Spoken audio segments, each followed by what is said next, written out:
Okay, a quick video talking about the latest knife out of the shop, and I want to talk about the processes and a little bit about this specific knife. This model is called the Mini Clandest, as in clandestine. It is designed to be a front pocket carry in an ulti-clip, basically. Right here, it will ride low in your pocket, and so doing that is very, very quick. But the sheath that comes with it allows for carrying almost any configuration that you could possibly want. So it's a very, very versatile knife, very, very easy to conceal.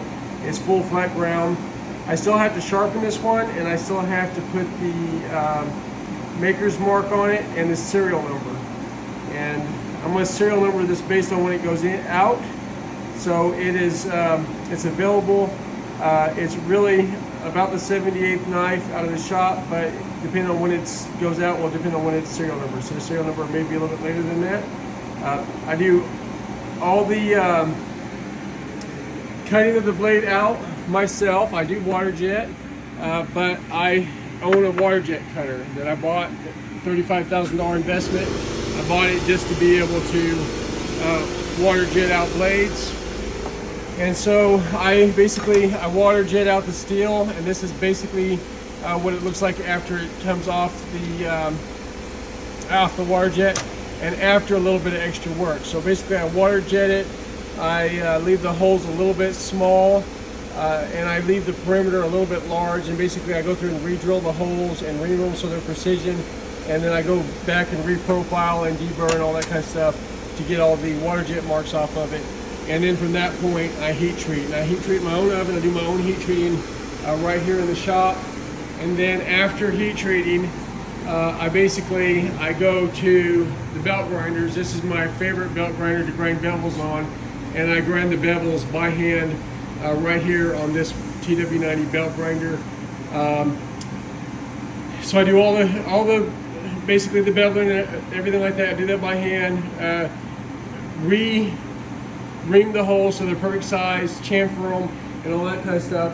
And then when I'm done, then I end up with a blade that basically looks like this. So this is after a blade has been ground and before handle scales are put on it.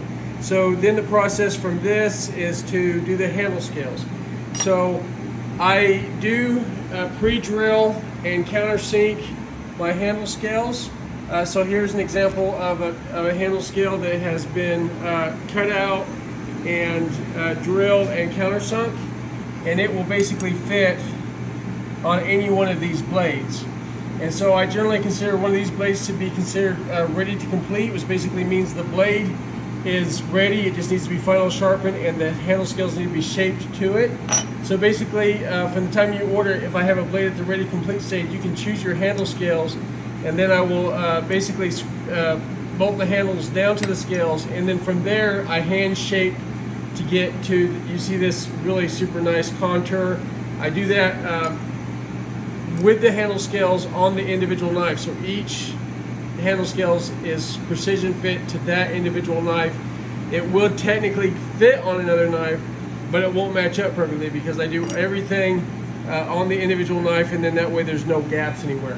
And the way I do the handle shaping is I actually start on this belt grinder, and I use this belt grinder to go around and basically bring the handle shape down so that it matches the tang of the knife all the way around. And I go through the finishes to try to get a nice finish around the handle. And then after I do that, then I go to this grinder, and I usually use a really, really coarse belt just to kind of get a rough shape of the handle on this grinder. After I'm done with that, then I walk over to this vise that you see I have set up full time here, and I put my blade in there with my handle scales, and I do all the shaping after the grinder with a combination of, well, first I use a rasp, and that's just to kind of get the shape closer to the way I want. And then after I'm done hand shaping with a rasp, then I start shaping with sandpaper. You can see all the rolls of sandpaper that I go through in order to shape the handle, and basically a lot of it's kind of back and forth, and then some of it's just kind of with the sandpaper in my hand, use the thumb, and I go around, and I can, with this vise, I can rotate the knife all the way around so I can hit every single angle and try to get it so there's no sharp corners anywhere around the handle. After I'm done doing that, then the next step is I actually come over and I buff the handle. So the handle scales that you get won't be buffed, but I buff the handle scales after I shape them, because buffing reveals any imperfections and little high spots or whatever. So after I buff it and find the high spots, then I go back over to this little vise, and I basically get rid of those little areas of imperfection. Then I rebuff the knife, blast the knife. Basically, I go to the bead blaster, blast it at super low PSI with a super low grit to redo the handle. Then I take the handle off, blast the blade with a little bit more pressure. Then I tumble the blade, and then I basically reassemble it, sharpen it, do the laser engraving, make the sheath for it and all that, and then it's done. So everything on the knife, from cutting it out to heat treat, grinding the bevels, everything is done in my shop here in Northwest Montana. And when you get a knife from me, you'll notice that there's no sharp corners anywhere that you don't want it to be. So you can choke up on the knife and it'll feel super comfortable. You can use the knife in reverse grip, is super comfortable.